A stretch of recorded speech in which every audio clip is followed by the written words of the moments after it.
What up? High energy day, feeling good, feeling fine. The Eric Zane Show Podcast is here, is now. From the Baldwin Ace Hardware Fear Bunker Studio, Baldwin Ace Hardware, a beacon of DIY awesomeness in the Northland. Okay, so I'm putting together a plan. Before I begin that, I'm just reminded of someone in attendance right now. That is the multi-talented Amy. She just did in Wisconsin Marathon or some deal, something in Wisconsin. I don't know what the community was, where the race was held. But so she drives all the way over there, and it's like the race weekend, and they have like races every day of the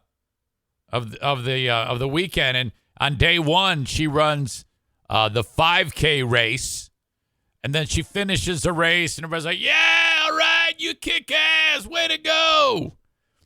And then while everybody's, getting a drink, maybe a beer, having a good time, Eau Claire, Wisconsin. While they're all having a good time, she wanders over to the starting line because the 10K is getting set to start. And you're like, no way. So then she muscles her way and starts that race and finishes that one. By the way, very consistent on the pace. You hit a pretty your pace in the 5K or the 10K was nearly identical to the 5K, so you weren't slowing down. Then she finishes that race, across the finish line. Everybody's, hey, way to go. Let's go get drunk. She's like, no, fuck you. And then she goes back to her room, wakes up the next day, and runs the marathon. Fucking A. Now, I see you with that comment about I ran really slow, though. You must be in peak physical form to do these things, regardless of the pace. My point being, anybody off the street can't go and just do that because they go slow.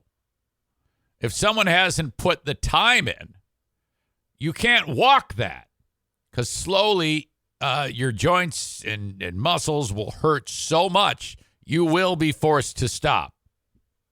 I've experienced this recently. Being not trained like I should be for that half marathon at Disney, I got to about mile 8. I was like, oh, I still feel pretty good. And then just a couple little nagging little knee issues and leg issues made it not so. But I don't know why the logos are getting smaller and smaller. I just noticed this. My logos there have kind of like disappeared. What the hell is that? Look at how tiny the logos are right now. I have no idea what the fuck is going on with that. All right, I better hide those for now. Come back to that later. Okay. So, Tyler says, speaking of distance running, are you rescheduling the Eric taking on Mike Ball race? Why not? Why not? We owe that. I think last year I couldn't, I almost sawed my foot off with the chainsaw. So we absolutely need to do that. Oh, my God, yes. Perfect opportunity to talk about January, the Disney Marathon. I probably shouldn't even talk about that because I don't have all my ducks in a row about how to publicize that and where to tell you to go if you want to sign up. But just know that as a team, the EZ Cure team, we are going to Disney for the Disney Marathon weekend. And I would love you to be there. Like I said, I don't want to unpack that too thoroughly right now because I'm like, yeah, okay, how do we sign up? Well, I don't know. So congrats to you, Amy. Well done. Strong lady. That is no easy feat. Okay, so as I'm working this week, I'm trying to plot and plan. We're taking all of this show on the road to Fear Bunker North. All right, and with that, boy, it is a long process to actually make this happen. Even if I were to just go up there just to hang out and do nothing, the amount of planning that goes into that, because if you forget anything, you're kind of fucked. Especially when you're solo up there like I am. The plan was midweek next week, take off. But no, I'm actually going up Sunday now. Change of plans. Sunday, I will be on my way to Fear Bunker North. I pack all this shit up here in the studio and go up north, including the dogs. 4 dogs, all the equipment. Your old pal EZ, go up north, do the show Monday, Tuesday, Wednesday, Thursday from Fear Bunker North. And, oh, fuck, it's an undertaking, to say the least. But one that I'm up for. You know what I'm constantly afraid of the most, though? Because I have PTSD. When I go up there, one of the dogs running off. Now, I have these GPS deals on their collar and an app. And the 2 that would be most likely to do it would be Bruce here and O'Neill, who's over there. And holy shit, if they see a squirrel, O'Neill's gone, and Bruce follows. And there have been some times that I was like, okay, I'm starting to wrap my mind around the thought that both dogs are gone forever and I will never see them again. And just by luck, while driving around the acreage, I found O'Neill. Bruce came back. It was crazy because they took off, and I went running after them, and they're getting further, smaller and smaller in my line of sight through this dense patch of woods. And I'm going, Bruce. And finally, I go back in. I get a bowl full of food, and I'm shaking it like I like to do and rattle it. And Bruce comes back. I go, okay, great. Okay, you're back. So I lead him back to the trailer, put him in, get in my car, take off. I've told this story before, and I wander over to Bosco's house. Not the restaurant. My neighbor, it's 3/4 of a mile away. That's how remote this is. And now I'm making a huge mistake, but I have to because I drive onto the property. You do not drive on people's property in this part of the world. From the road, you yell and you seek permission to approach. You don't walk on. That's a great way to get fucking shot. But there I am. Bo and Luke Duke right there into there. I think he's got like a little turnaround driveway. Gravel flying everywhere. I get out and bang at it. Bosco! Get the fuck up. O'Neill's out. O'Neill's holy fuck. And he's not home. So I go wandering over to the side of the house. I'm like, oh, shit. Now, he's got a fucking hound. And I look, and the dog is out. It's a beagle, and it's pointing. And he's on a leash, probably the other end of it's tied to a cinder block. These are hill rods. And the dog is just staring. And so I look at the dog, go, the fuck is he looking at? So then I kind of track over, and he's looking right at the back of the house. And then as I'm looking, I go, well, he's looking at something. What the fuck's he looking at? Fuckface O'Neill pops around the corner and goes, hey, how's it going? I know you. O'Neill, get in the fucking car. Oh, shit, man. When you combine joy and sheer rage, it creates, it's orgasmic. I'm surprised I didn't jizz right there. A rage jizz. Boy, that's weird. Wish I hadn't said that. Tyler says the good news is Darla has squishy little legs and cannot outrun you if she decides to take off after something. It's absolutely true for now. But now I got this thing. I just click on oh, yeah, there they are. Fucking dicks. I'll go get you in a minute. I'll let you wander around there. Concerning Bosco's property, Tyler says you're lucky there weren't landmines planted around there. Kenny says never heard of rage jizz before. Who cut the cheese? Who for some reason is not subscribed. What the fuck are you doing? Says, sorry. Fuckface is an underrated word. It's so great. Oh, completely. I love that. That's one of my favorite words, fuckface. Whatever, fuckface, because you can really emphasize a fuckface. It just the letter arrangement there is just spectacular. So yeah, that's what's up. Be headed out there. The plan is to paint the interior of the, how old is that trailer now? 70-year-old trailer. My God. And get it ready for my dad, because now, since Charity Scam Mike, his dad sold that piece of property. Now everybody's going to be on my property for the Memorial Day get-together and fish fry. And this thing is epic. The fuck Charity Scam Mike, his dad had this piece of property. It's 2 miles away from my place. And for the longest time, he would go up to his place. I go up to my place, and we'd ferry back and forth and go to his place for a campfire one night, come to my place for a campfire. And again, this is his dad's property. Well, the dad got bummed out about something and decided at the drop of a hat to sell the property. Has crushed Mike and his family, So now they're all at my place. So I've got to, make sure that the place is. I got to put a new roof on the outhouse. Okay. And that is going to be, wait until we tell the stories, because I can promise you something fucked up is going to happen. If I'm swinging a hammer, there's going to be a catastrophe at some point. I was throwing up I was putting some shingles on the freestanding roof that's over the 70-year-old trailer a couple of years ago. And, oh my God, fucking shit.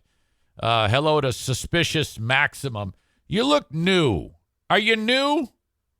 Have we had this conversation before? He or she writes, headed into work to catch the rest on the podcast. Glad you're here. Kenny writes, Mr. Z plus hammer or chainsaw plus ladder equals good stories. Fuck, you're not kidding. So I was way up high on this extension ladder, putting some shingles on.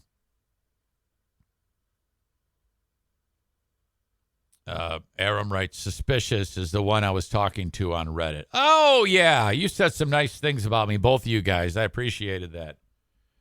You were making the comments. And Suspicious is Patrick. That's who that is. Excellent. Thank you for your support.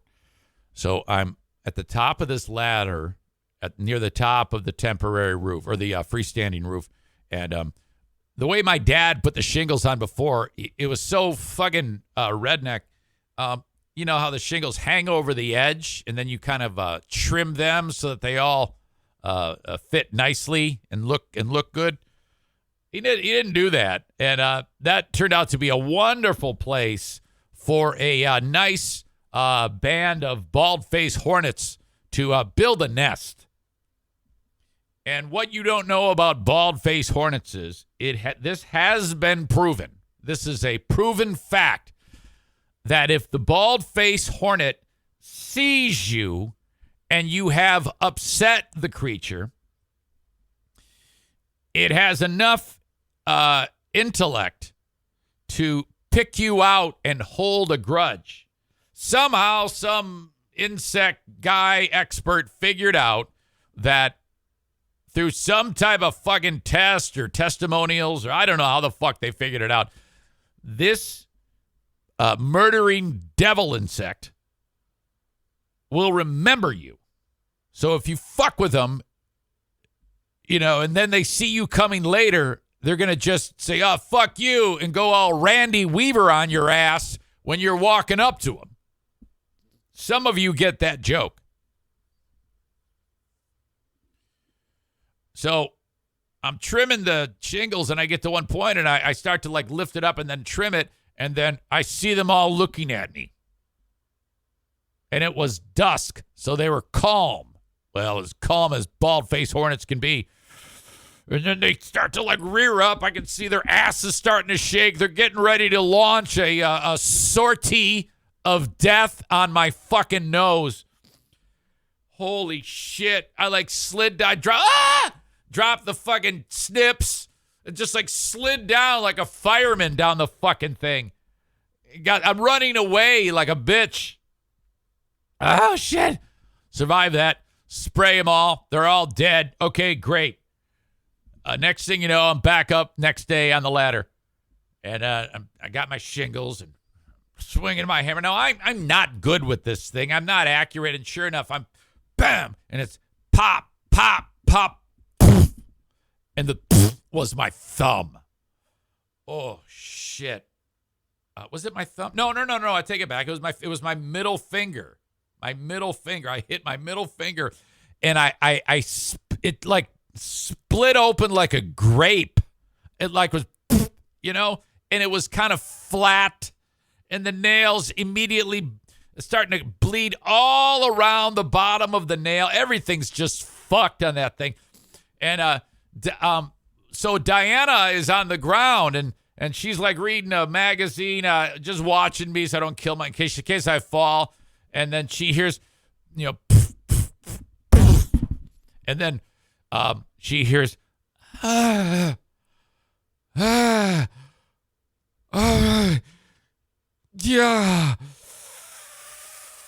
Oh, Eric. Did you hurt yourself? Okay.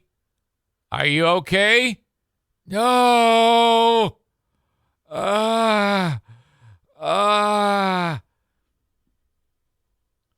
walks over. She's holding the ladder. She goes, come on down. Come on down. I'll help you. She just fucking hammer. Fucking finger.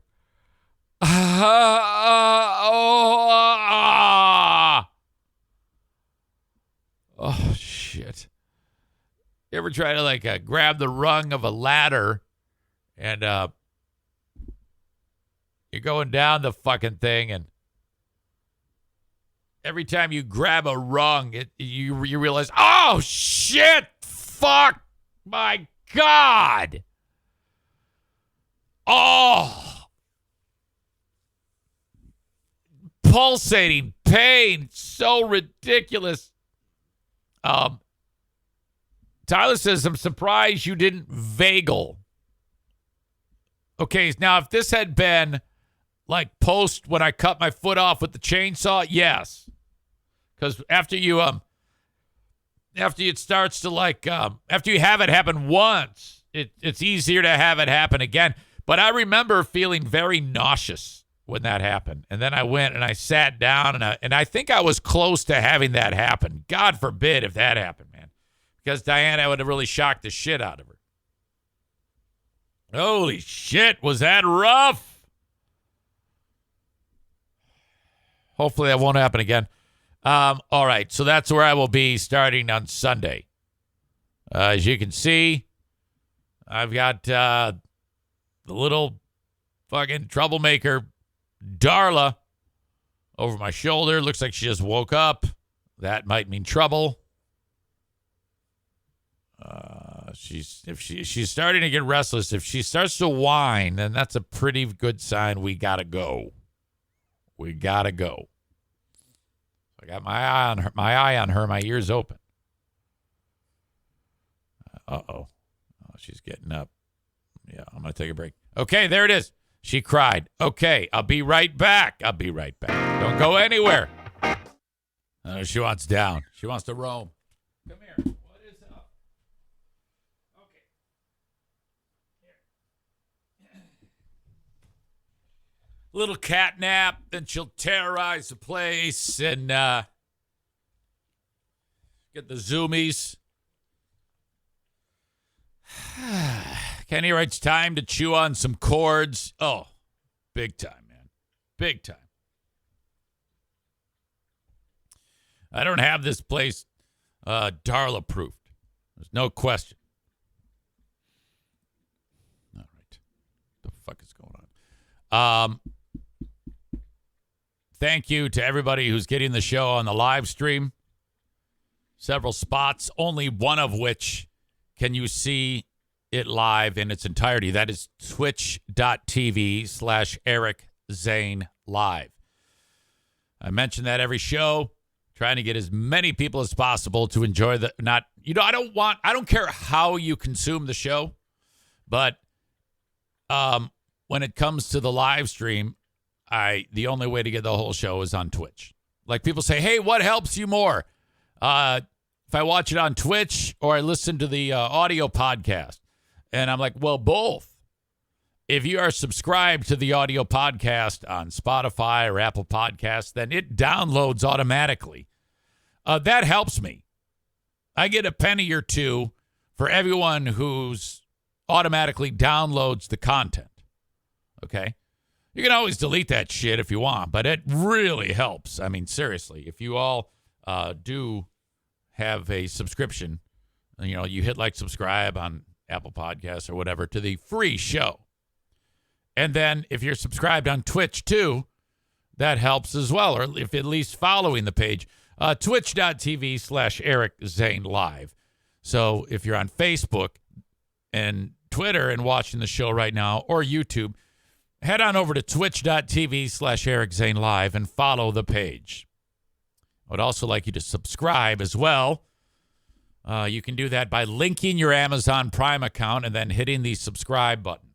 Or, if you don't have Amazon Prime, subscribing by dropping $5 on it. I don't make a big deal about that. I don't stress that often because I don't like to give the impression that I'm constantly asking you for money. About the only thing that I'll really sell you hard on is the Patreon.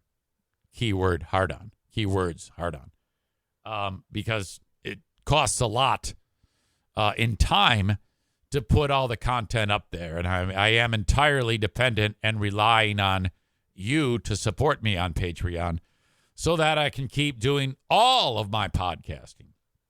So there you go. That's how it all works. Ad-free, listener-supported Patreon. So I realize I'm asking you to check out a bunch of shit, but it's really quite simple. Subscribe to the audio podcast on whatever platform you like. Follow on Twitch and sign up for the Patreon. Patreon.com/Eric Zane. So for those of you enjoying the show on Facebook, Twitter, and YouTube, I will be sending you on your way. Have a wonderful day, and I will talk to you down the road. Facebook and Twitch, brought to you by Irvine's Auto Repair, Grand Rapids Hybrid, and EV. Love them so much. Twitter, brought to you by Blue Frost IT. YouTube, sponsorless. Hey, what are you doing? Hey. Come here. Let's go over here.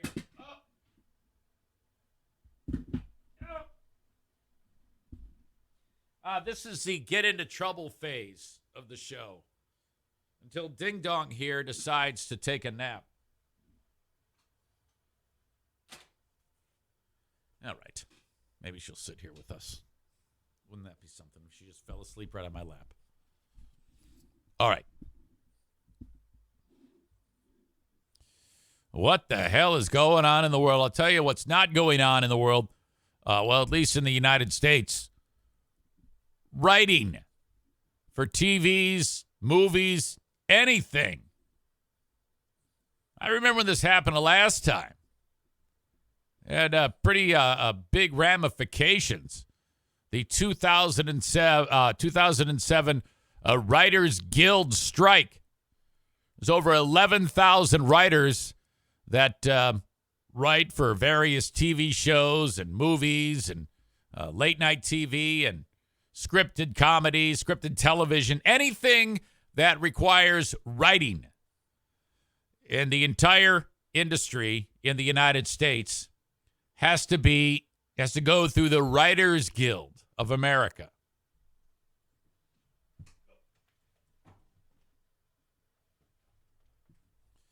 Well, they're pissed off because they're not. There's more money coming in and more work to be done, and they are not being compensated for their efforts.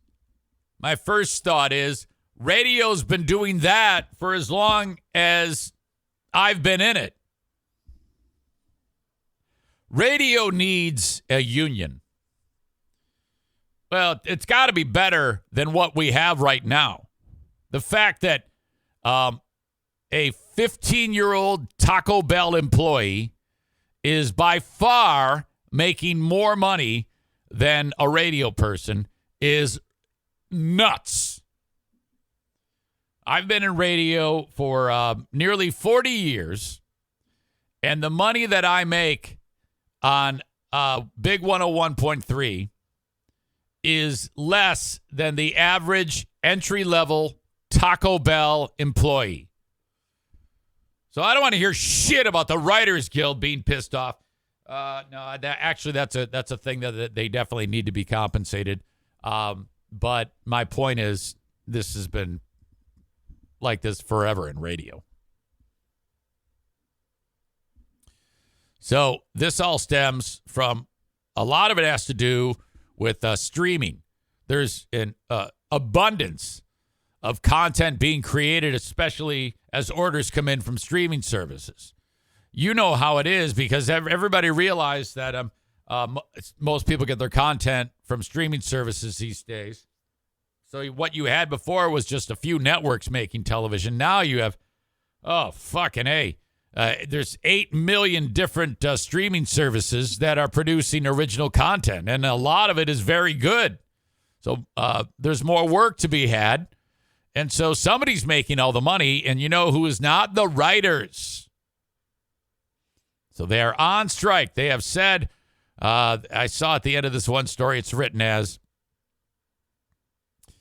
first of all, the cost of the Writers Guild, the last strike, where all of this happens, the film, television, entertainment industry in Southern California, it cost Southern California $2.1 billion, and they were on strike for like 100 days or some shit like that.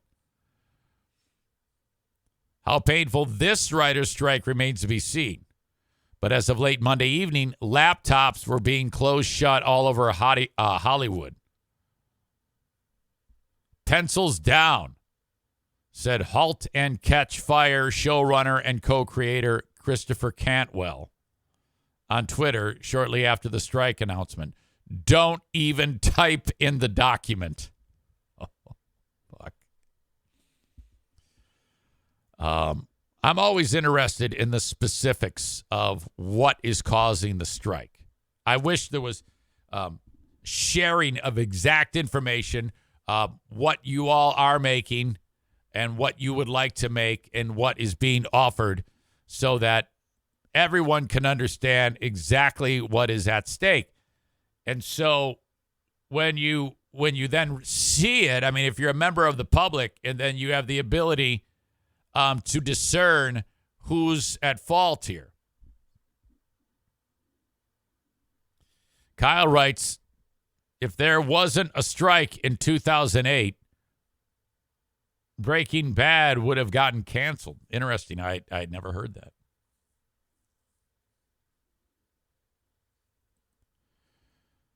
that. Um, 11,500 unionized screenwriters are heading to the picket lines today. Negotiations between studios and writers, which began in March, could not reach a new contract. Writers' deal expired at midnight. The board of directors for the Writers Guild said they called for the strike. The company's behavior has created a gig economy inside a union workforce. Yeah, you can't have that, man. The union works as one. And if you've got a gig economy, I guess what they're saying is writers who need to be paid according to a contract are being paid by the gig, I guess, by like specific tasks. Is that what that means? And their immovable stance in this negotiation has betrayed a commitment to further devaluing the profession of writing. From their refusal to guarantee any level of weekly employment in episodic television to the creation of a day rate in comedy variety like Colbert, to their stonewalling on free work for screenwriters and on AI for all writers, they have closed the door on their labor force and opened the door to writing as an entirely freelance profession. No such deal could ever be contemplated by this membership. So they're hoping to reap the rewards of content creation and take all of the money and fuck the person who's in charge of writing the damn thing.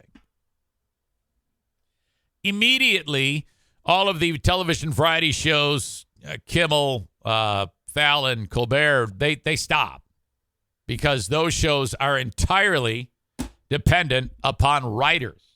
That just goes to show you how the line of work that your old pal EZ is in, which requires no writing, is superior to shows like that, which have unbelievable amounts of writing support. And then the talking head doesn't really come up with the jokes. He just reads the jokes into the fucking camera with a prompter in their face. Fuck that. If I'm the show, if I'm Kimmel or whoever, I'll say, all right, here we are. It's Tuesday. Welcome to Jimmy Kimmel. You know, as we do these shows, a little pulling back of the curtain. We are entirely dependent upon the writers. And here at the Kimmel Show, we intensely support the writers as they are on strike right now. That being said, we will not be writing anything for this show. Nothing. Not a single word of direction will be happening on the Jimmy Kimmel Show. Instead, this camera is turned on, and I walk out here, and I talk, and I do a show with no writing. Fuck, just do it. It would be great. People would love that. You know, they'd be like, oh, well, you're a strike breaker. It's like, no, I'm not. No one's writing anything. We're fucking winging it. Can you imagine how great that show would be if someone actually did that shit? Oh, my God, I would watch that. No writing whatsoever. Somebody would probably get their legs broken. I'm wondering if the Writers Guild has that type of mentality where if you break the strike, they, like, attack you. I remember I broke one picket line. It was during the NFL strike in the 1980s of football players. And so my favorite team is the Detroit Lions. And they're all on strike for whatever fucking reason. And then they hired replacement players. Oh, no. I actually know a guy today who was on the team as a scab, the kicker. I used to call him Kickalicious. What the fuck was his name? I don't know. Anyway, went to Western, and he's kicking on the scab team. Well, I was just a teenager at this time, and I go to the Silverdome, and I'm walking to the parking lot, and I don't know what to expect. I got my fucking foam finger, and I'm going to root on my Lions. And then I'm walking. You have to actually go through the picket line to get to the facility. And I'm with my dad, and they're talking shit about my dad, saying, oh, yeah, your dad's a scumbag for breaking you into this shit. Fuck you, kid. They're like saying really fucking mean shit to me. I'm like, fuck you. All my favorite players, Gary Danielson's telling me to go fuck myself. Billy Sims is telling me to suck his dick. Fuck you, kid. Ah! Horrible. wander in there, watch the shittiest football ever. There's 80, the arena would hold like 800,000 people, the stadium. And there's like 50 fans there. That's the only time my dad was able to take me to a football game because he didn't have any fucking money. This is after the divorce. And, tickets were like $1. I go see these assholes play. Jesus.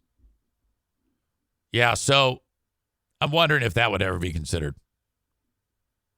The labor dispute could have a cascading effect on TV and film productions depending on how long the strike persists.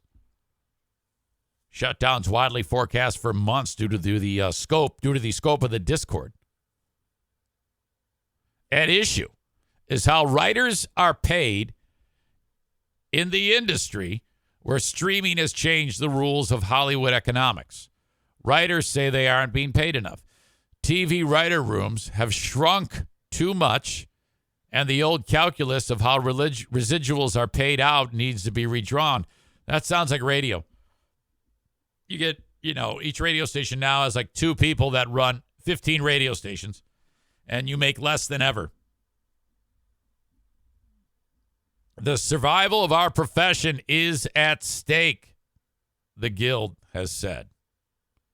Streaming has exploded the number of series and films that are annually made, meaning more jobs for writers, but WGA members say they're making much less money and working under more strained conditions. Pumping out shows. Showrunners on streaming series receive just 46% of the pay that showrunners on broadcast series receive, the WGA claims. It's kind of like in radio, you have these companies. They gather around their local DJs, and they say, all right, where before your job was to go on there and present the music or say something that's interesting or engage your audience in some particular way. Now we want you to not only do that, but we want you to be a writer for our website. So, Tommy from WGRD has to write 4 articles, and Tommy's not a writer, but they insist that he writes 4 articles a day or 6 articles a day and posts them to the website to try to draw more people to the website. Well, how do you get more people to go to the website? Who cares if dumb fuck Tommy wrote an article? Well, Tommy has to go on the radio and then talk about his dumb fuck article and get people to go to the website. And then every person that goes to the website or the app and reads Tommy's dumb fuck article about whatever the fuck Tommy's writing about, the radio station gets a little bit of money. And so Tommy says, oh, wow, okay, so that's cool. How much of this money do I get? And they go, oh, none. That's kind of like that's what you get for $12 an hour. Oh, so I have to do more so you can make more, and I get none. Right. Well, I don't want to do that. You're fired, because we're going to get some other asshole in here who's going to do it for less than you, and they'll have a smile on their face. Fuck you. Holy shit. That is embarrassing. The Guild seeking more compensation on the front end of the deals. Many of the back-end payments writers have historically profited by, like syndication and international licensing, has been phased out by the onset of streaming. More writers, roughly half, are being paid minimum rates, which is a 16% increase over the last decade. The use of so-called mini writers' rooms has soared. Wow. Interesting to me.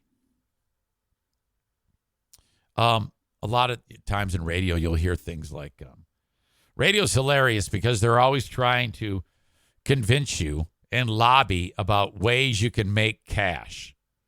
So you'll sit down with Joe, market manager, and the conversation will be like, okay, well, we're going to need you to be the morning person. So you got to be here at 2 a.m.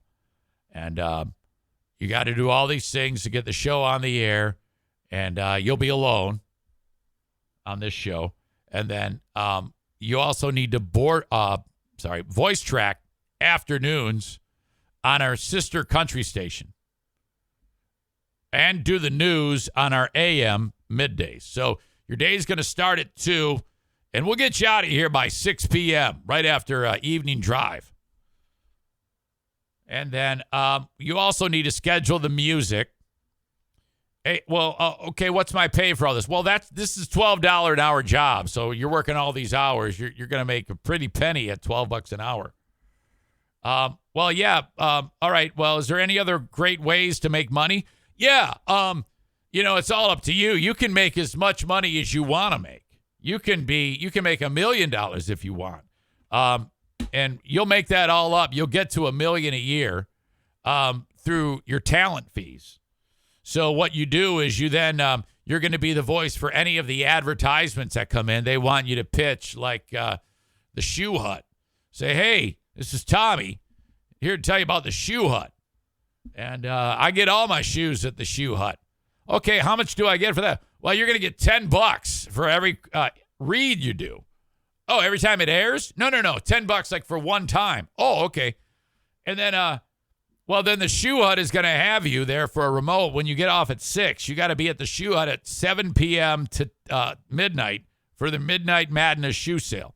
From 7 p.m. to midnight, you're going to get $50 for that 5 hours that you're there. And then, no big deal. You still got 2 hours till you're on the air again. Fuck me. Kyle's got it down. He says that's why you always hear half a story and then follow it up with, go to our website to check out the rest. I give you a little homework project. Tune in to WGRD today after our beloved Free Beer and Hot Wings get off the air. And you'll hear Jana talking through her nose. Nice, have a GRD. And Tommy with his fucking smoker voice. And they will talk, and then they'll direct you to the GRD app to get more information.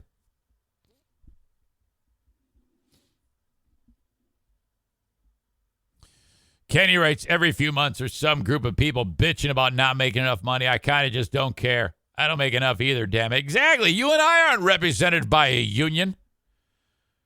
These guys, they have a mass group of people to represent them and can push the contract negotiation in their favor. That's wonderful. I wish I had that.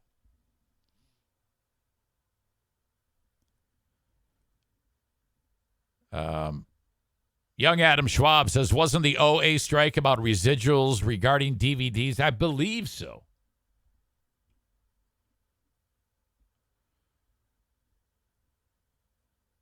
Kenny kind of echoes what I was talking about. I think all the late night shows should go on and do what they can without writers. Fallon, Colbert, etc. Let's see who rises to the challenge without their precious writers. As long as they don't actually write. I mean, actually write a thought down and then have it in front of them to read. It's all ad lib. That would be very interesting to me.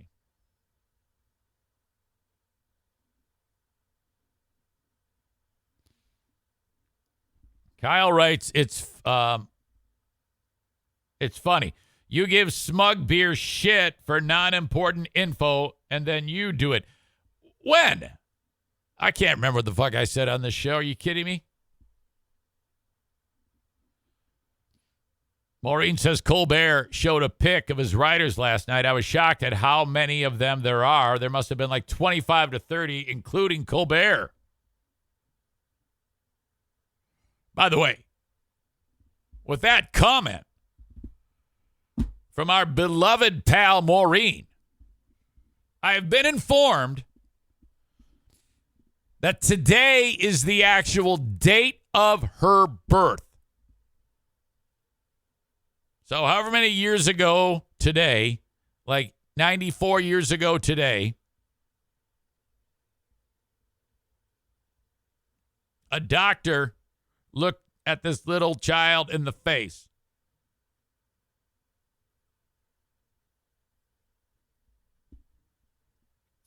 And the child didn't know how to speak, but probably was thinking, oh, wow.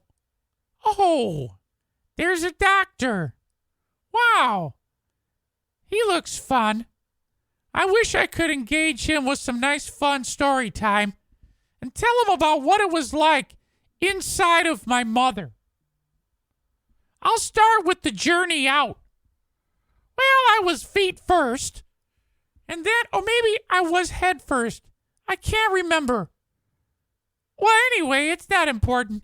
I ended up going through the birth canal, and boy, it was a little bit of a tight fit. But as I made my way out of there, all of a sudden, I felt a little bit of coolness on the top of my head. I was like, oh no, I don't want to go out of there. I'd rather be inside. And this story goes on in her own brain for like an hour. Since then, nothing's changed.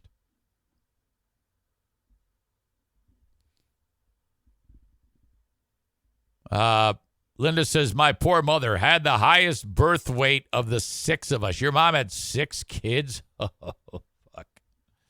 That's rough. Holy cow. God bless your mother. Well, happy birthday, Maureen. Hope you get some. All right. Maureen says, Eric, you have tamed down your impression of me. This one makes me laugh harder. Yeah, I guess it just depends on the mood. Ladies and gentlemen, don't go anywhere. Your old pal EZ has to go tinkle, okay?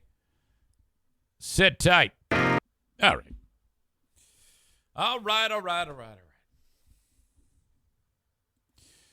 Thank you. Well, first of all, let me say this. As I indicated earlier, if you spend a lot of time listening to shows at work, I mean, there are folks. I just got an email from a nice lady named Ashley, I believe. Yeah, Ashley B. Subject line, heartbroken. This is my last week listening to you on audio because work has decided to take our earbud privileges away. What? I wish I could have you do a cameo and tell my boss to fuck off. Thanks for the laughs on the long 10-hour days. It was the highlight of my day. I look forward to the 2 hours. I'll have to catch up on Twitch at night. Okay, so that's what I'm talking about. If you're a person that has a lot of opportunities to listen and you like what I'm doing and, you know, it's awesome. Thank you for listening to the free podcast. But you'd like more. I mean, there's plenty more to listen to that I can help fill in those gaps with ad-free, listener-supported Patreon. For every free podcast I do a daily bonus Patreon podcast. It's like a whole new world of Eric Zane Show podcasting. But it's different because you have the aforementioned daily show, but then you have the game, Smarter Than a Former Drug Dealer Trivia. Today I'll play Dale taking on Tom C. The Insane Asylum, I post that. That's my 2-hour music-driven radio show on Northern Michigan's Q100. I make it available on Patreon with no commercials. The Lost Zane recordings, replays of my old radio shows from, 6-7 years ago. Not to mention the fresh programming, the more fresh programming. Actually, Lost Zane is the only thing that's old. More fresh programming, including Who Are These Zanes, which is Ben and I reviewing my old audio clips and ripping me a new asshole. And then the Ben and Eric Patreon podcast, a show in and of itself, 90 minutes. So that's hours and hours of content each week. So if you love the free podcast, please consider signing up for ad-free, listener-supported Patreon. $5 or $10 a month. I say this a lot. Try it out for just 1 month. Knowing that, hey, I might cancel this. In fact, I encourage you to cancel it right away. You'll still get that month that you already paid for. And then if you hate it, it will not auto-renew on you. I don't want you to get stuck with a charge that you don't want to pay. You know, you just because you forgot to cancel it. You can always sign up again if you like it. And if you do and would like to pay for an entire year because of that kind gesture, I will take 10% off of the cost. So what was $60 a year for the audio is $54. What was $120 a year for audio video with live streams is $108. So there you go. Nobody on Patreon puts more content out than your old pal EZ. I go hard and long every day. I know that sounds sexual. I put in about 10 hours a day of building this, and I have for going on 4.5 years. Yesterday, I hit show 1,050. That's kind of a milestone. Well, it is a milestone. Now, that's 1,050 free podcasts and 1,050 Patreon bonus podcasts. Nobody puts out more. My thinking is when I built this whole thing, I'm going to have a ball doing the free podcast. At some point during the free podcast, I'm doing the hard sell on the Patreon to get people to sign up. That's the model. That's what I built this on. And that's what I'll continue to do. So, if you're thinking about it, please give it a try. You'll be out just $5 or $10 for that first month and see if you like it. Thank you. Meanwhile, on this free show, it's powered by actual direct cash sponsors who urge me, and or I should say hire me. Boy, I can't come up with words today. To tell you about their goods and services. Throat/Dale is the owner-operator of Superior Cleaning and Power Washing. This is the time of year when people call upon him to get an estimate on a power washing job. He's going to be here at the house in 17 days. He's going to power wash the area around the pool. He's going to power wash all the landscaping stones and my house. He does it every year. My wife sits there and makes me record video so she can look at this hunky man doing his work. Call Dale to schedule an estimate. 231-740-4098. 231-740-4098. Superior Cleaning and Power Washing.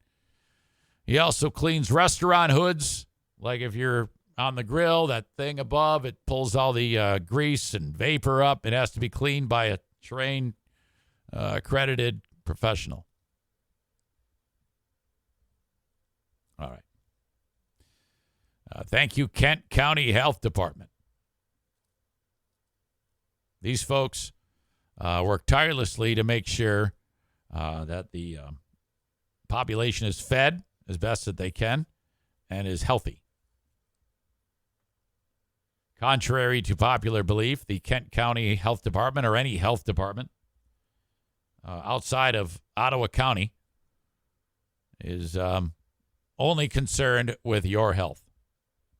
I shouldn't say that about Ottawa County because the lady that they have running it, that those pieces of shit have tried to fire, is actually a wonderful human being. That would be Adeline Hambley. More on that later, I think. If not on this show, I'll do it on the Patreon. Anyway, Kent County Health Department. You can get information on the WIC program when you go to their website, accesskent.com/health. If you're having an issue, if you're having an issue, of course, with keeping food on the table, call upon them. Their phone number is 616-632-7200. The WIC program is absolutely outstanding. If you qualify, you can get access to a ton of food each and every month to help keep you or the little ones fed. And maybe it's not you. It could be someone you know or love. Point them in the direction of the Kent County Health Department. Please, please, please. All right. Some big news in the music industry. I'll start with the sad news. Holy shit. I was saddened to learn that one of the most prolific singer-songwriters ever is silenced. 84 years old.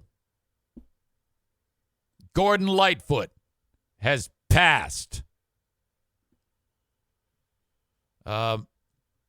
Absolute legend. People like Bob Dylan said, God damn, I want to be like Gordon Lightfoot.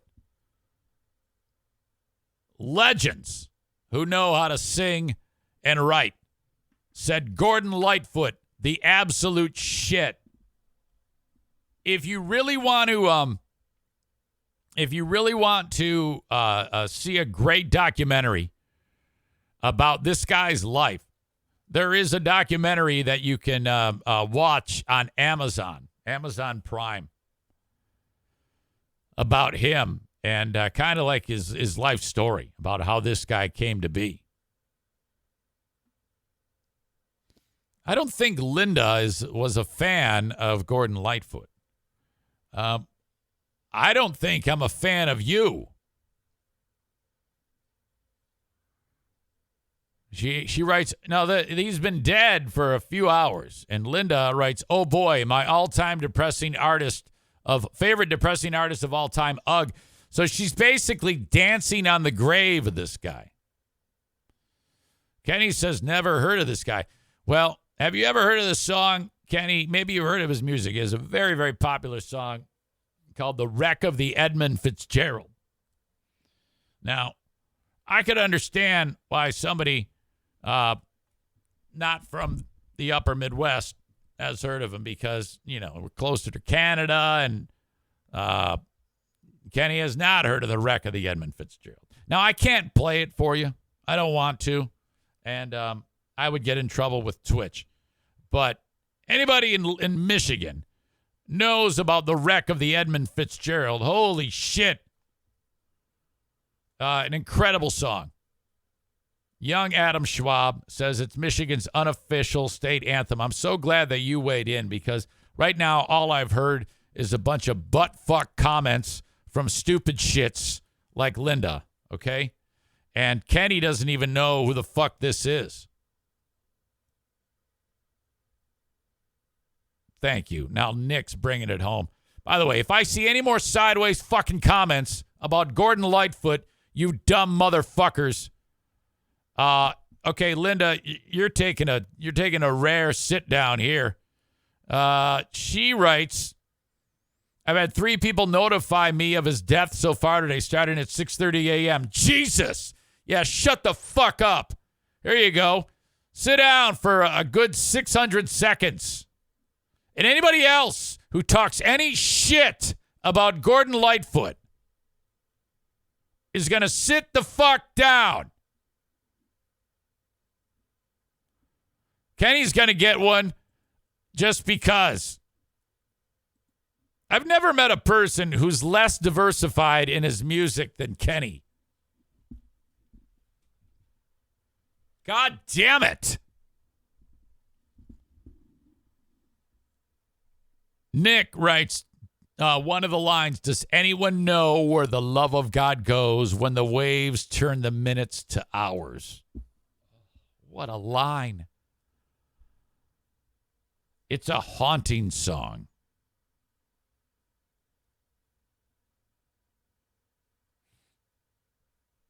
Aram writes, anybody who knows anything about music admires Gordon Lightfoot.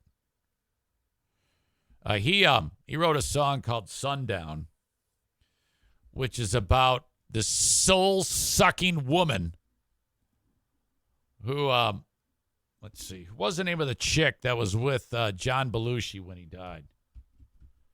Bitch who was with John Belushi when he died. Kathy Smith. That sick bitch served prison time because she cooked up a bad batch of whatever, which killed him. And she went to prison for that. Well, before she decided to kill John Belushi, she was with Gordon Lightfoot. And he wrote that song about her because she's a soul-sucking harpy. Let me forget the words. I think there's something about that song. Sundown lyrics. I can see her lying back in her satin dress in a room where you do what you don't confess. So what he's saying there is, this is when he's getting ready to have sex with her. And wild shit's about to go down. And he says, sundown, you better take care if I find you creeping around my back stairs. Now that line right there, sundown, you better take care if I find you creeping around my back stairs. I think he referred to her. Her nickname was Sundown. That's weird. But I think, the first verse is, I can see her lying back in her satin dress in a room where you do what you don't confess. So that's when he was really like madly in love with her. But, the chorus is sundown, you better take care if I find you creeping around my back stairs. That means he's going to put his fist through her fucking face if he sees her around his home somewhere in Ottawa. She's been looking like a queen in a sailor's dream, and she don't always say what she really means. Sometimes I think it's a shame when I get feeling better, when I'm feeling no pain. I can picture every move that a man could make. Getting lost in her loving is your first mistake. So that's him saying it. That's Gordon Lightfoot's message to John Belushi. He's like, don't do it. I can picture every move that a man could make. Getting lost in her loving is your first mistake. Now, back then, you couldn't write words like pussy in a song. But Gordon Lightfoot, that's what he meant to write. I can picture every move that a man could make. Getting lost in a pussy is your own mistake. Sundown, you better take care if I find you been creeping. Hold on.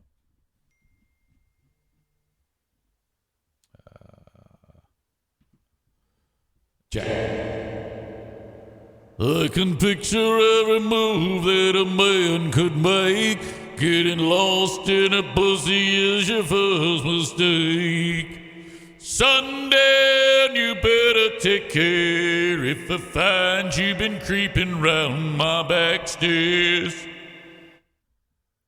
Sometimes I think it's a sin when I feel like I'm winning when I'm losing again. It's like he keeps going back to her. It's like, man, I fucked it up. Next verse. I can see her looking fast in her faded jeans. Looking fast in her faded jeans. She's a hard-loving woman, got me feeling mean. So she's fucking him up at this point. His attitude's getting terrible. See her looking fast. I don't know what he means by I see her looking fast in her faded jeans. I'm not sure. She's a hard-loving woman, got me feeling mean. And then he repeats this two choruses that you've heard again, and then the song ends. So that was a warning for Belushi. Stay away from Kathy Smith. She's a fucking psycho. But did Belushi listen? No. He'd still be alive today. That dumb bitch hadn't sunk her claws into him. Motherfucker. The suggestion of devil voice Gordon Lightfoot. Check. I don't know if I can do this. Hello. I can see her flicking fast in her faded jeans. She's a hard-loving woman, got me feeling mean. Sometimes I think it's a shame when I get feeling better and I'm feeling no pain. Sundown, you better take care if I find you been creeping round my back stairs. hold on a second. Wreck of the Edmund Fitz. Gerald lyrics. Perhaps we can do some easy karaoke at the threat of a Twitch strike. I hope not. Wreck of the Edmund. Oh, fuck. Hang on. Edmund. God damn it. Fitzgerald karaoke. Oh my god, it's gonna be fucking awesome. Okay, if it gets muted, you know what happened. I'm in some type of trouble, but I don't give a fuck. You must. It's tribute to Edmund Fitzgerald.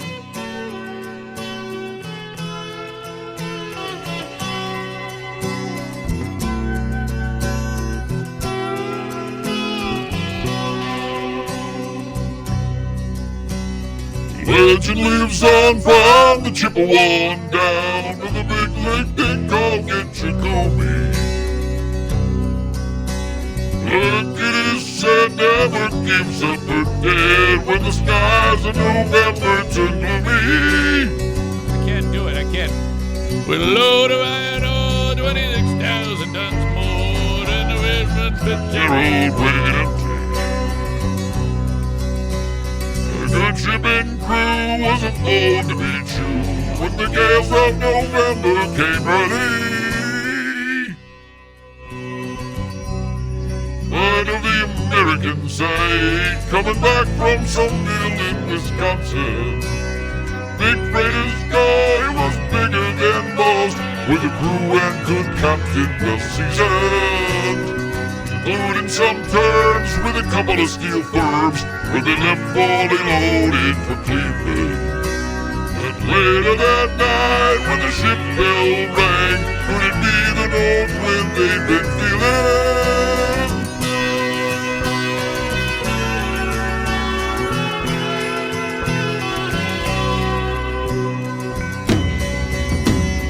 The wind in the eyes made a telltale sound when the wave broke all over the railing.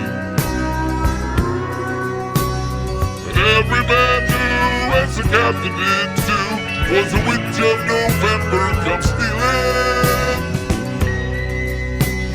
The dawn came late and the breakfast had to wait when the gales of November came slashing.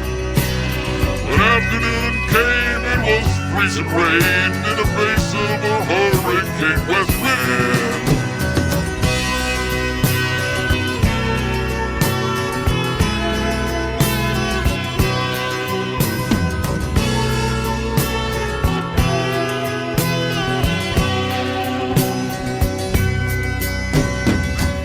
Time came, the old cook came on deck, saying, fellas, it's too rough to feed ya.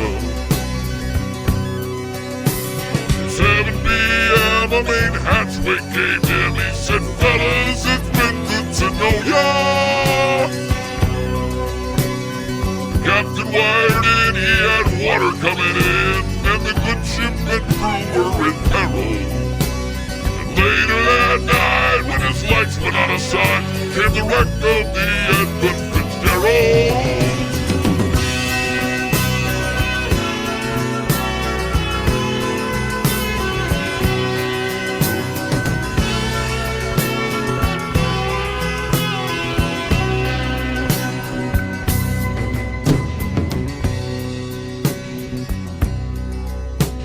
Does anyone know where the love of God goes when the waves turn the minutes to hours? Searchers all say they'd have made Whitefish Bay if they put 15 more miles behind her. They might have split up and they might have capsized. They may have broke deep into water. And all the remains is the faces and names of the wives and the sons and the daughters.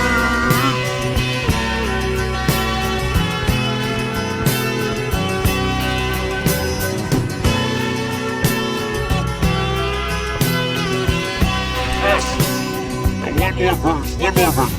Lecture on roles superior sings in the rooms of her ice water mansion. Old Michigan steams like a young man's dreams. The islands and bays offer sportsmen. Wait, maybe two more verses. And Father below Lake Ontario takes in what Lake Erie can send her. And the Iron Boys go and the Mariners know. With the gales of November, remember.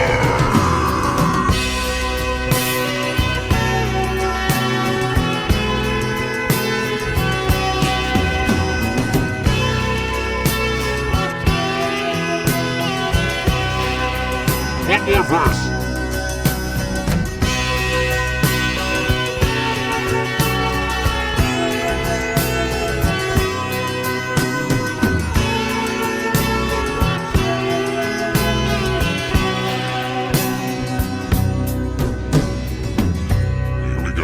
Best part of the fucking song. Rusted gold hall in Detroit they prayed in the Maritime Sailors Cathedral. The church bell chimed till it rang 29 times for each man up the end of Fitzgerald. The legend lives on from the Chippewa down on the big lake they call Gitchagumi. They said never gives up her dead when the gales of November come hurting. Ha ha! Fuck you, death! This is Gordon Lightfoot. Gordon Lightfoot in hell. Why would Gordon Lightfoot go to hell? We don't know. I just thank you, whoever suggested I sing the record of the Edmund Fitzgerald and Devil Voice. Oh, fucking shit. Oh, my God. Oh, you want to do it again? All right, here we go. One more time from the beginning. Legend lives on from the Chippewa. No, I'm kidding.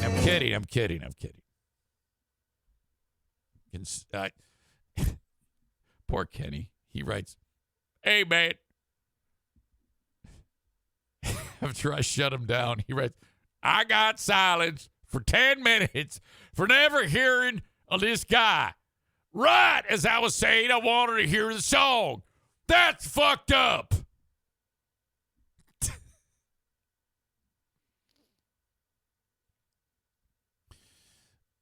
Linda says, be glad you've never heard it before. It's the never-ending depressing song. Oh, it's a wonderful song. Fucking fantastic. Kenny said it's like some sort of odd pirate-sounding drinking song, yes, that pirates would probably force everyone to listen to after they pillaged your town and killed all the men and raped all the women.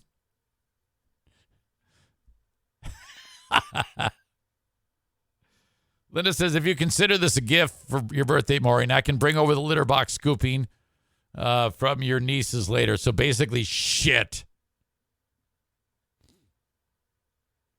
Ashley says, what a great time to log in. Of course, that would be Ashley. You all know. She's very famous. She's been repairing her image lately that had been destroyed for some time. Glad you're here. Cole says one of the best songs ever. I forgot which one of you. Might have been Cole. Cole, was it you that introduced me to the Headstones version of that? Oh. I love that so much. Gordon Lightfoot. I remember when I watched the documentary, I couldn't believe how bad he looked, considering... This is, like you see somebody when they get old, they don't look too much like when they were younger, obviously, because, Father Time is undefeated. But take a look at this. Okay, here he is. He looks like a big pile of shit, okay? And this is back in 2017. He doesn't look anything like what he looked like when he was young. I mean, at all. I mean, here he is, young, vibrant, mustache, long hair. I mean, to compare him, God, he looks like a big pile of shit. He looked quite fragile in that Amazon thing. Here he is. This is him. And kind of like the way he looked later in life. But in my opinion, here's a great comparison. He had a very popular song called If You Could Read My Mind that a lot of people loved. These are soft, folky type of songs, you know. This is the type of song, Gordon Lightfoot, getting back to John Belushi. Remember that scene in Animal House when the dude's playing the acoustic guitar and then Belushi smashes the shit out of the guitar? You'd be playing like a Gordon Lightfoot song, you know?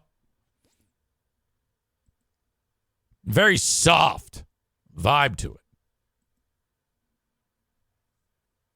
All right, here he is 4 years ago. He's got Ozempic face. That's not good. You know it was getting rough when he's got Ozempic face with Crypt Keeper hands. You know, I mean, Jesus Christ, he's essentially a decrepit monkey skeleton at this point. Now I gotta mute myself because now I'm talking shit about Gordon Lightfoot, saying he's got Ozempic face and looks like a decrepit monkey skeleton. As Kenny writes, I am not sad. This guy is dead. Holy shit. Oh, fuck. You know what? I take back the timeout because that really made me laugh. Florida Man 814 says something we already know. He was a better guitar player than Dimebag Darrell. Oh, who wasn't? I'm a better guitar player than Dimebag Darrell. Dimebag Darrell was shit. He didn't even know how to play guitar. He didn't even know you have to use that while your right hand hits the strings, that the left hand is supposed to actually hit notes on the frets. He didn't even use it. You just hold on to it. He thought it was like a handle. Soaked in Bleach, which is Stevie, also hates Gordon Lightfoot. We seem to have established a clear line between the audience, between those who adore Gordon Lightfoot, which I am on that team, and those who hate Gordon Lightfoot and are actually pleased with his passing. And that is fucking horrible. My God. I don't know if I want to do a show where people are taking shots at a man who's been dead for like 18 hours. Stevie says, I never said I hated him. I just don't care for his music. It's good enough. That's enough. That's a horrible thing to say. You ever heard of when you don't have anything nice to say, don't say anything at all? Yeah, you can't do that. Florida Man 814 says something we can all agree on now that Gordon Lightfoot has passed. The best Canadian guitar player is Cardiff Electric. Yeah, can't argue with that. Kenny says his name was as fucked up as his music, Gordon Lightfoot. Was that his real name? I wonder if that was his real name. Gordon Lightfoot Wiki. Yeah. Just, is that like a type of name that maybe a native Canadian or a Native American would have? Like, Gordon Two Deer Running. Gordon Meredith Lightfoot Jr. So I'm looking at the wiki page, and now, of course, it says his date of birth and then his date of death, May 1, 2023, was a Canadian singer, songwriter, and guitarist. Do you think that there is a rush to the wiki to be the one who adds the word was? And if you get it, if you are the one that sometimes you'll like go to someone's wiki page and write down that they're a fucking asshole, and then it immediately gets changed back? If someone writes was, does it immediately get changed back to is, before they actually know that he's dead? Like if Gordon Lightfoot's son or daughter, whoever that is, I don't even know if that is the person, was, oh my God, Dad's dead. I better go to the wiki page and update it. Does he get like a wiki ticket for saying this isn't true? He's like, no, it is. I'm with them right now. I'll send you a picture of my dad. All right. Rest in peace to him. I know audience member Trucker Dan, huge Lightfoot fan, as am I. And you all should be. I'll tell you what. Until I get everyone in the audience saying how great he is, that includes Stevie, Kenny, and Linda, I am only going to discuss Gordon Lightfoot on this show. In fact, I'm going to change the show name to the Gordon Lightfoot Lyrical Review Show. All right, I might have painted myself into a corner with that. There's no way I'm going to do that. That's just the dumbest thing anyone's ever said on this show. Fuck me. All right, rest in peace, Gordon Lightfoot.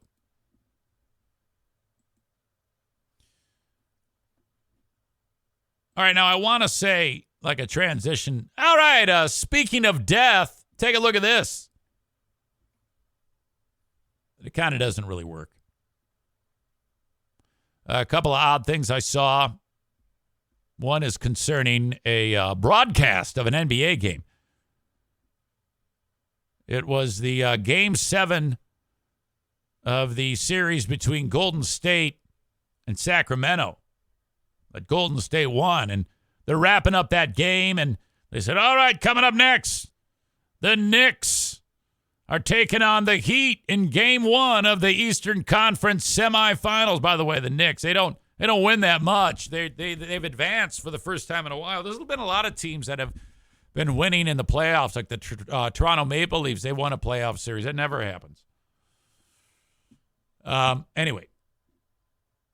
So they're wrapping up the Kings and Warriors. All right, coming up next, you got the Heat and the Knicks. And while they're promoting that, you see a clip of they show the New York skyline. We're going to be live from New York. We got the big game. Pay attention to the end of this. Audio check, video check. 2014, and they're trying now to start a new trend. You can't hear much, and it doesn't matter because it's somebody. You don't need the audio.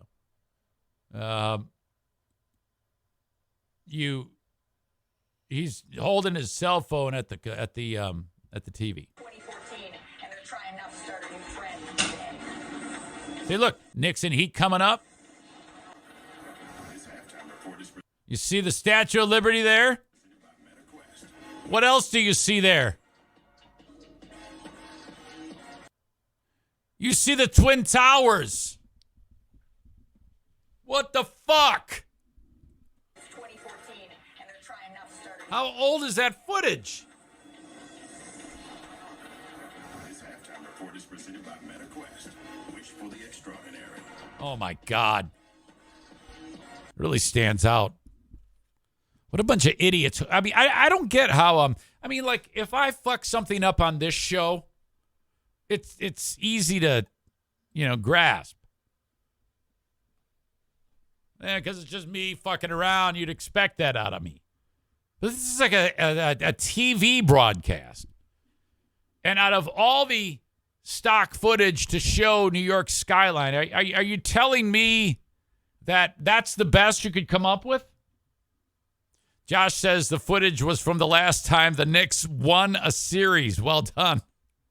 Fuck. How stupid is that? ESPN had to apologize for that deal. They apologized for using old B-roll of the Twin Towers. It's common practice for networks to use stock footage of major cities as establishing shots during sporting events, but during the ESPN ABC broadcast, the unthinkable happened. We mistakenly used an old stock image, and we apologize. Senior Director of Communications Ben Carfato told Awful Announcing. My God. Can you imagine if it's all like a troll? He like hates the Knicks, and he just wants to piss people off. So, like the next time they show a picture of like, the pile after the buildings fell down, or actually a clip of the plane going into the, all right, here we are in New York as the Knicks. This is stupid. All right. Kyle Schwarber of the Philadelphia Phillies. He's in left field, and baseball does this from time to time, where they will interview players while they're out in the field. And this guy's in left field, and he's conducting an interview live on the air. Now, that's great. Sure as shit. While he's in left field, the ball is hit his direction.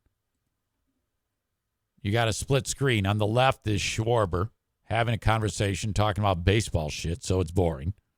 And then to the right is the pitcher throwing to the batter, who then blisters one right to the vicinity of Schwarber. Audio check, video check. How is it that they've come so far so quickly?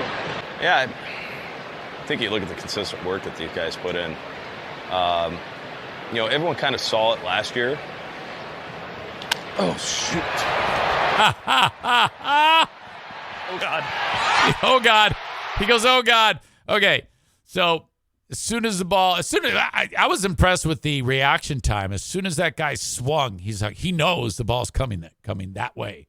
He goes, oh, shoot. And then but the center fielder, not Schwarber, makes a play on it, and he fucks it up. He drops the ball. Schwarber goes, oh, God. Everyone kind of saw it last year. Oh, shoot. Oh, God. Marsh had it go in and out. So whoever this caveman is in center field, he throws the ball in. And he was the guy that was there. A tremendous attempt. It's just right between us. Really one of those ones that's right between us. We're good. Come on. I don't know. It looks like Marsh is kind of pissed off. Did he think that Schwarber should have gotten it? Oh, shoot. There's no way. No, that guy should have. It's his fault. The guy in center field's fault. But if you're the manager, you're like, what the? I guess maybe you could have had it if you weren't having the conversation with the TV people, you asshole. I love it, though. Every game, there should be, they should have everybody mic'd. God dang it. That really, on the next collective bargaining agreement, if baseball's like, look, we really want to capitalize on this and improve our game, we need more players mic'd, like it's mandatory. I would make that a reason, a thing to actually put as it has to happen. They don't have a choice. They must be mic'd. Extra money if you swear, All right. Thank you to Blue Frost IT, the managed IT service provider for the Eric Zane Show podcast. 616-200-8550. So there's really only one thing to do if at your place of business, everything that your employees are using runs slowly, is antiquated, is causing trouble. You need to upgrade, more than likely. When you're ready to take that step, please reach out to Blue Frost IT at 616-200-8550. You'll sit down for a 30-minute complimentary consultation about how you can improve your tech. And to do that, you have to tell Alan from Blue Frost IT everything about your business. And then he's going to say, all right, this is what you need to get this thing up and running. You need to buy this, this, and this. He helps you with every step of that process and helps you make your purchase and helps you set it up. And boom, it's all there for you. If you already have an existing setup and just want a managed IT service provider to keep an eye on things so that you're not the victim of some type of weirdo attack that screws everything up, do consider Blue Frost IT as your managed IT service provider, 616-200-8550. They set me up here with everything I needed, and they can do the same for you. A&E Heating and Cooling is who you need for anything for your furnace or air conditioning setups. Also water heaters. They can also do a water heater for you. Go ahead and get a couple estimates from the other guys. Have Joe Martinez be last. If they happen to come in lower than Joe Martinez, explain to him what's up, and he'll tell you why you're getting ripped off, or will make his price and beat their price. 616-516-8579. Right now he's taking calls so that you can get your AC tuned up. Last thing you want to do is just turn that thing on to start the season. You want to have it tuned up, ready to go. 616-516-8579. All right. Ed Sheeran is threatening to take his ball and go home.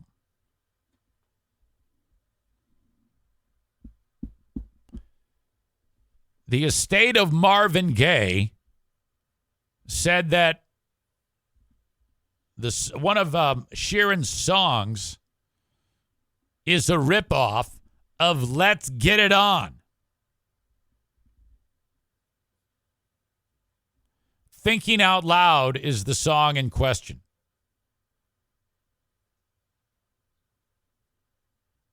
The estate of Marvin Gaye is like, yep, it sounds just like Let's Get It On.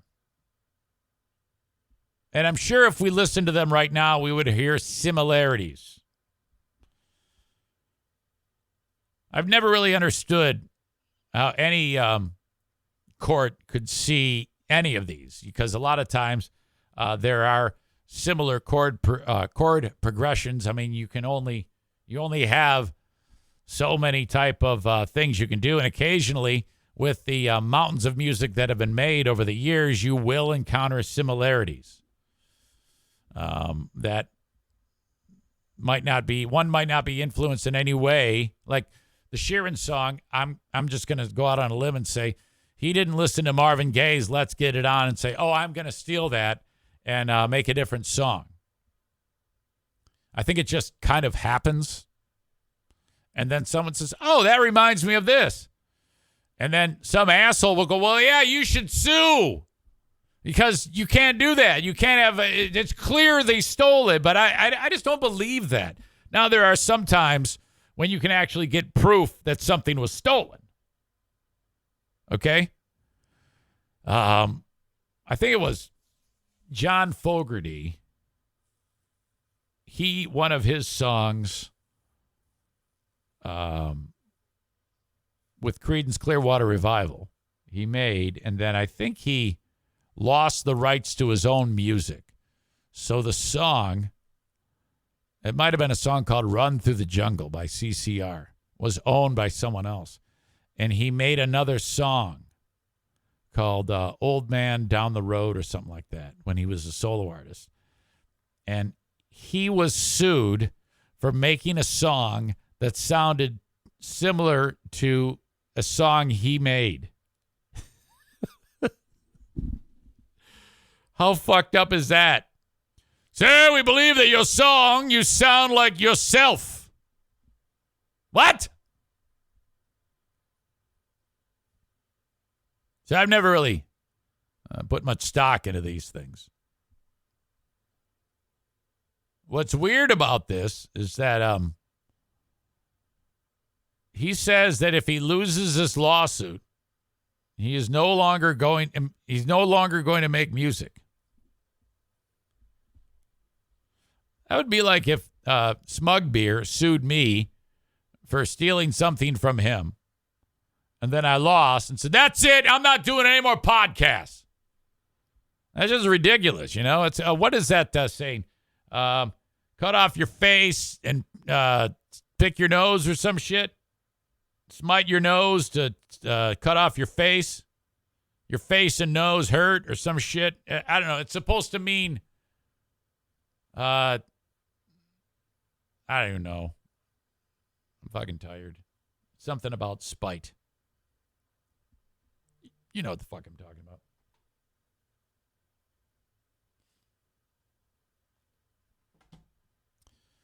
about. He expressed the toll that the copyright infringement case had on him, as his attorney, Eileen Farkas, Scott Farkas's mom, asked what would happen if the trial, which began last week in federal court, doesn't pan out his way. If that happens, I'm done. He says, I find it really insulting to work my whole life as a singer-songwriter and diminish it. That's the way Gordon Lightfoot's soul feels when Linda bashes him for no particular reason. Earlier, Sheeran's lawyer questioned the singer about live performances and the writing of his song Thinking Out Loud, parts of which is accused of lifting from Gay's song. He said, no, I did not do that. Did you copy anything from Let's Get It On when you wrote Thinking Out Loud? Farkas asked. No. Four-time Grammy Award-winning musician who last week performed a snippet of Thinking Out Loud during his testimony belted out various mashups of Van Morrison songs for the courtroom on Monday. I don't know why he would do that. I think he was illustrating that there are times that other artists can sound like others. I guess he's saying that various Van Morrison songs could also be construed as sounding like Let's Get It On through the chord progressions that he's playing. Ed Sheeran always struck me as he always looked like he was you know how in that movie The Lord of the Rings there was Bilbo and then Frodo and Samwise and Merry and Pippin. It's like he could have been one of those. Like if you took that head right now and put it on any one of those characters that I just described to you, you'd be like, oh, that's very believable. He looks like a fucking hobbit. He needs to be like, when he shows up to court, not be wearing a suit. He should wear like the shit that like Merry or Pippin would wear and swinging that sword that lights up when the orcs are near.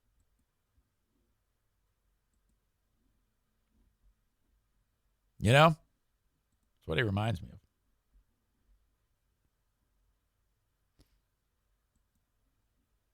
Let's see what's going on here. Okay. Gay never entered her, let's see. What the fuck is wrong with me? Sorry, I thought that there was a family member speaking for Marvin Gaye. So that testimony continues. And he's like, that's it.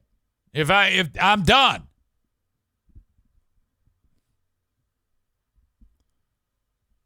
Before Sheeran got on the stand, he embraced Catherine Townsend Griffin, the daughter of the late Ed Townsend, the co-writer of Let's Get It On with Marvin Gaye, who was one of the plaintiffs suing him.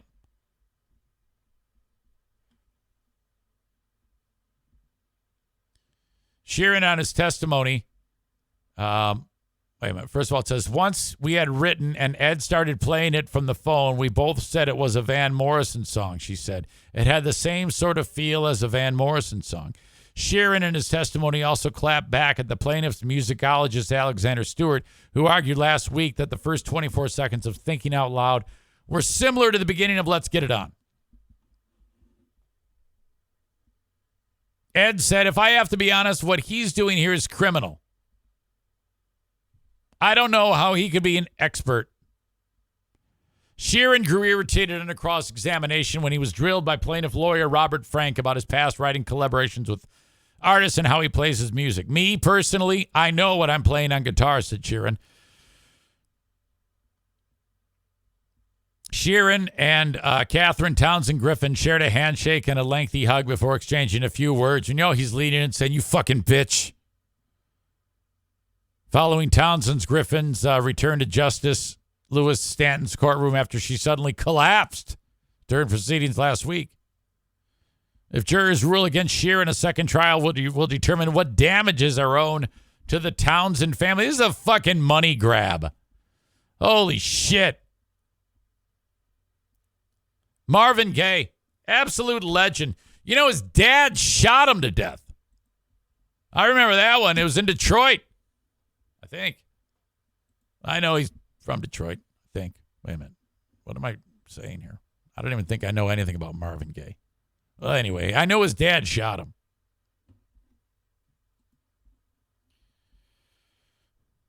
Kenny says, imagine if Led Zeppelin listened too much to Greta Van Fleet. We all agreed they sounded too much like us, so we decided to sue.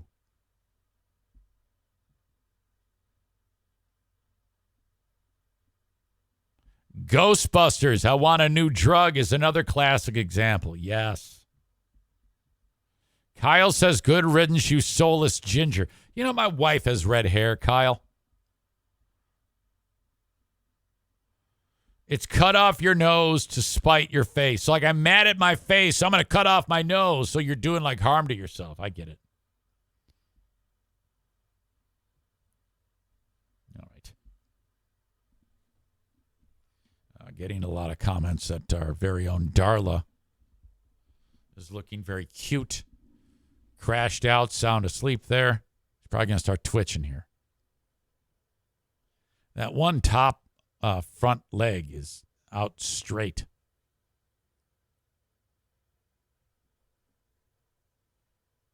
It's moving with every breath she takes. Every breath you take. Another great song. Oh my God. I've got music in my soul. Okay. I'm going to share with you a story that I just discovered on this favorite site that I've referenced many times called Quora.com.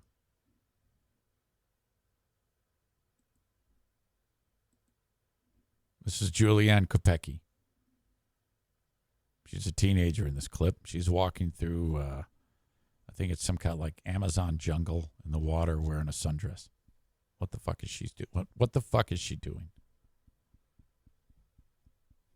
She's trying to find her mother. She found her mother about 30 days after she was in a plane crash. The little girl, or the teenager, knew where to go because she was in the same plane crash.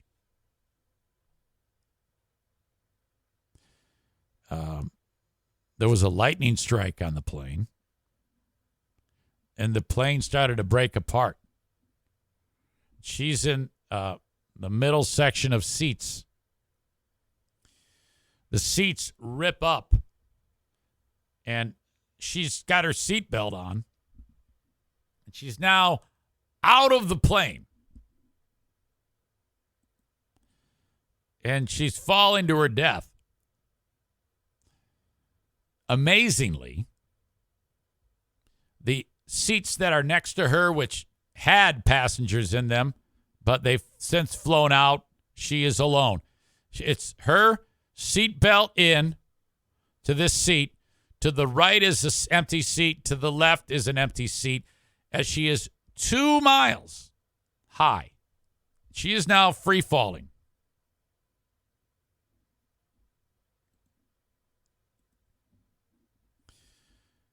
And she's going to die. She's falling to her death. This is in 1971.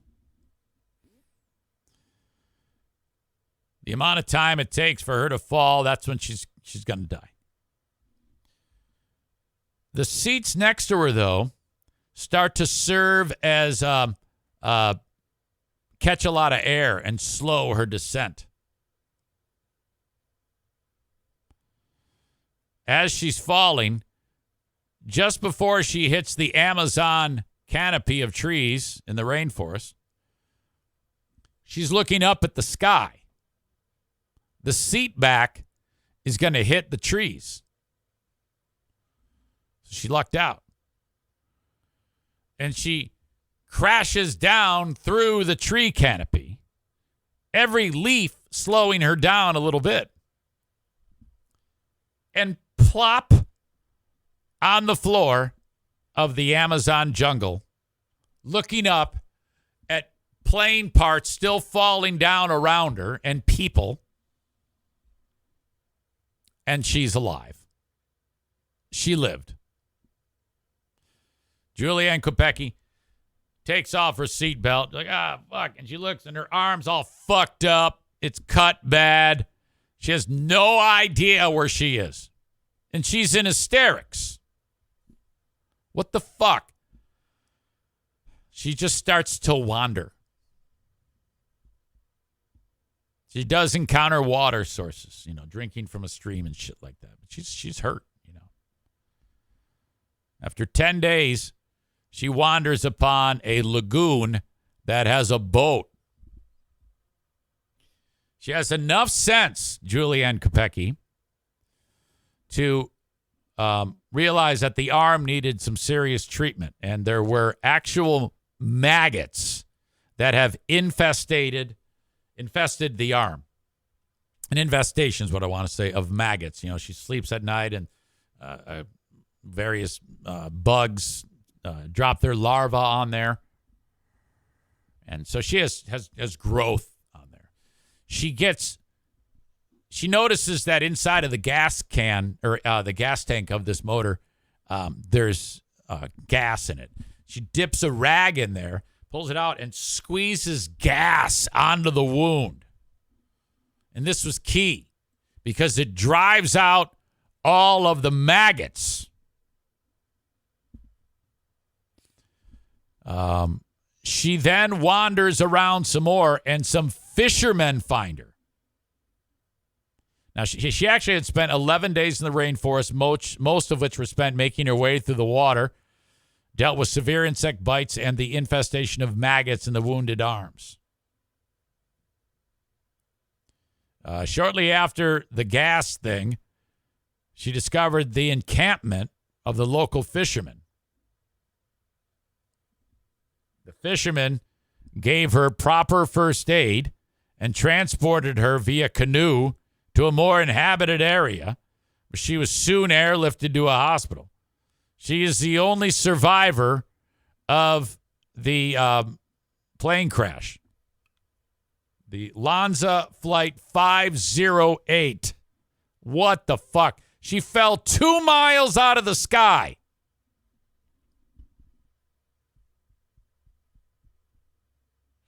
They said that her the speed at which she was falling may have also been lessened because there happened to be a massive thunderstorm happening. That was, the lightning brought the plane down, which was causing an updraft. And that slowed her down significantly too. So winds are going up towards her and she's coming down. The seat served as kind of like a break of the wind, which slowed her down. And then appropriately hitting the canopy, she fucking survived. After recovering from the injuries, Kopecky assisted search parties. That's the picture I showed you of her locating the crash site and recovering the bodies. And then she discovered her mom on the 12th of January, 1972, so about half a month later. Can you imagine that? You're walking through the same area where you just were? She's still alive today. This is her. This is incredible. There's been 2 films made about her. One she hated because it was extremely fictionalized and silly. And then another one in the mid-90s was the documentary style.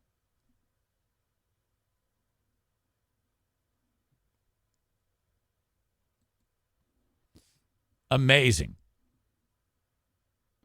Kyle writes the lines to the song Free Fall, and Tyler says, yeah, no song lyrics. And Maureen says, wow, that's incredible. And I just heard Kelly Cheese say, incredible. Cars, Christmas Cure, crack, Credible. Okay. Unbelievable story. Just wanted to pass that along. Sometimes I do that. I find something interesting. I just can't help myself. I cannot wait to share it with you. I hope you like those. Sometimes I wonder, people are going to think you're just being stupid. No, I love that. That needs to be a new movie right now. Okay. Before we get to the asshole of the day, we're going to try to get racing in this weekend at Berlin Raceway. Tickets are still just $14 online. They are starting at 4 p.m. this weekend at Berlin Raceway. Get your tickets, berlinraceway.com. Tickets $14, 15 and under, free, always. Parking free, always. Bring in your own food, absolutely. 12 by, you know what? I think it's a 12 by 9 cooler. Go to the website if you need specifics. 12 by 8, 12 by 9 cooler. And they do check the size, so do find that out. And pack it with as much food as you want, as all the soft drinks that you want to drink, that the kids. So basically, you can do it on a budget. No glass, no alcohol. They sell that there. BerlinRaceway.com, the best. In fact, I will be out there June 3rd. June 3rd. So a month and a day, you will be with me, and I would love you to put that down as a date that you definitely buy tickets to, because I want a whole group. We can get Kyler to go out there, and we can have people beat the shit out of him when he says nasty words in public. Which, by the way, that fucking guy posted all this stuff about how his kids did awesome in the youth league sports, which is great. You know, he's really proud of them and says some nice things about his kids. And it's like, hey, fuckhead, do you swear like you do when you're at those events? Because I'll bet you, well, I can't say for sure. Maybe you do. If you're so-called keeping it real and they're just words, you know, then I definitely would think that you'd be saying, yeah, fuck that, ref, like you like to do, you filthy animal. Fuck me. All right. Thank you to M37 Hackers in Middleville, West Michigan's newest golf simulation theater, headquarters, I don't know, place where you can do golf simulation. Rent a bay for $40 an hour. Call them at 269-205-2095. 269-205-2095. Best golf courses in the world today. Several. All of them. Doesn't matter. For as long as you want. I love the idea of them at this place. You can actually bring your own beer. You can come in with a cooler and bring your own beer. They don't have a liquor license, so that's how they do it. And you have fun with your pals. Playing on the best courses in the world without getting exhausted. And playing a lot of golf in a short period of time. 269-205-2095. I could get into that, man. I mean, that's like fucking living a video game. That's like living Golden Tee is what that is. Without all the bullshit of baking in the sun and fucking outside like an asshole. I know, I should be happy to be outside, but golf sucks so much dick. After one hole, all I want to do is sit down for the rest of the day. If I'm going to do it, I'm going to do it at M37 Hackers. 269-205-2095. Batting last in the order today, the Mario Flores Lakeshore team of Van Dyke Mortgage, 231-332-6505. Love them so much. If you're ready to get started on getting a mortgage, this is who you call.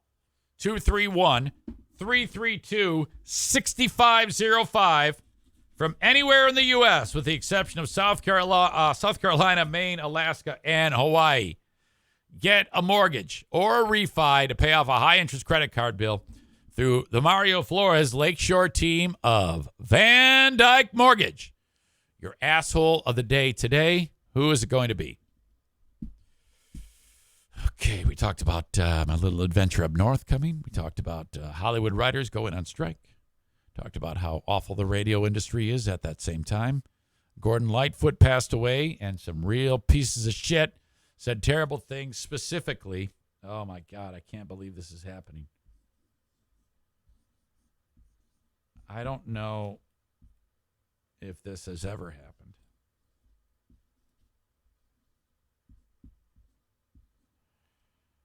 Hell will have frozen over.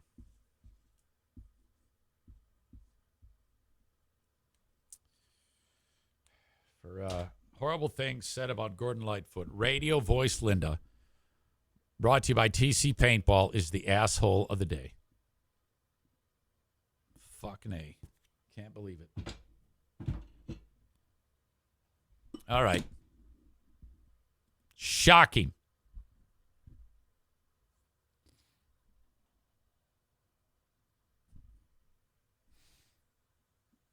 I see Kenny's trying his read above trick again.